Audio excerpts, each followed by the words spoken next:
उत्तर भारत की एक प्रसिद्ध लोक कथा है। किसी गांव में एक पति पत्नी रहते थे। दोनों गरीबी में अपने दिन गुजार रहे थे। पति अपनी आलसी प्रवृत्ति के कारण ज़्यादा काम नहीं करता, फसल भी उतनी ही करता जितने में गुजारा हो जाए। पत्नी उसे बार बार प्रेरित करती कि लेकिन पति उसकी बातों को अनसुना कर देता, हमेशा मेहनत करने से बचता और अपने भाग्य को कोसता रहता। एक दिन गांव में कोई साधु आया। किसान ने पड़ोसी ने अब उसकी पत्नी को बताया कि साधु बहुत सिद्ध हैं, लोगों की उनकी समस्या का एकदम सटीक उपाय बताता है। किसान की पत्नी साधु के पास गई। उसने साधु को समस्या बताई। साधु ने कहा, तुम्हारा पति मेहनत नहीं कर सकता, वो आलसी है, उसे परिश्रम का महत्व समझाना होगा। पत्नी ने कहा, महाराज मैं उसे समझाती हूँ लेकिन वे मानते ही नहीं। साधु ने कहा, अगर पति मेहनत नहीं कर सकता तो उससे कहो तपस्या करे। अगर स्वर्ग जैसा सुख चाहिए तो स्वर्ग के राजा इंद्र को प्रसन्न करे। साधु ने उसे एक मंत्र और तपस्या की विधि बता दी। पत्नी खुश होकर लौटी और पति को पूरी बात बताई। पति तपस्या के विचार से खुश हो गया। कुछ करना नहीं है, एक जगह बैठना ही तो है। दोनों ने तपस्या शुरू की।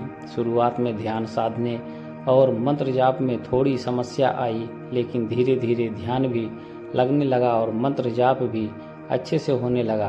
कुछ दिनों ध्यान में पारंगत हो गए। एक दिन ऐसा भी आ गया कि जब दोनों गहन समाधि में पहुंच गए, मंत्र फलित हुआ और तपस्या से खुश होकर भगवान इंद्र प्रकट हुए। दोनों हाथ जोड़कर खड़े हो गए। इंद्र ने कहा, मैं तुम दोनों की तपस्या से प्रसन्न हूँ। तुमने स्वर्ग जैसे सुख और धन के लिए तपस्या की है। मैं तुम्हें ऐसा वरदान देता हूँ कि तुम्हारे घर में कभी धन का भंडार खत्म नहीं होगा, लेकिन इसके लिए तुम दोनों को अलग रहना होगा।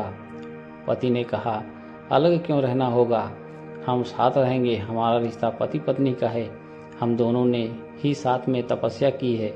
इंद्र ने कहा, इसीलिए तुम दोनों को अलग अलग रहना होगा। जिस दिन तुम एक हो जाओगे मेरा वरदान समाप्त हो जाएगा। क्योंकि तुम दोनों ने अलग अलग तपस्या की है, इसीलिए दोनों को अलग अलग फल मिलेगा। दोनों सोच में पड़ गए। पत्नी ने कहा, अगर इन्हें पूरा सुख मिलता है, धन की कमी नहीं रहती है, तो मैं इस वरदान के लिए तैयार हूँ। लेकिन पति ने कहा, मैं इससे अलग नहीं रह सकता, क्योंकि इतने दिन की तपस्या में इतना ज्ञान तो मुझे मिल ही गया है कि मेरी पत्नी मेरे सुख के लिए कितनी चिंतित है और आज भी ये मेरे लिए सुख के लिए मुझसे अलग रहने को तैयार है।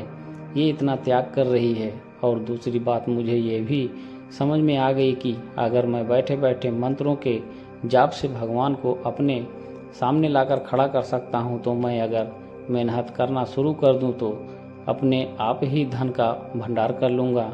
मुझे आपके वरदान की कोई आवश्यकता नहीं है।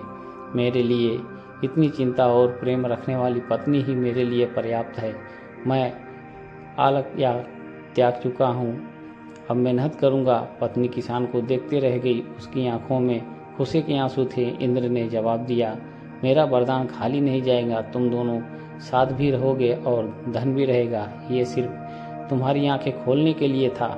हमारा सबसे बड़ा खजाना हमारे रिश्ते और परिजन हैं। अगर ये हमारे अनुकूल हो तो संसार में कुछ भी पाना असंभव नहीं है।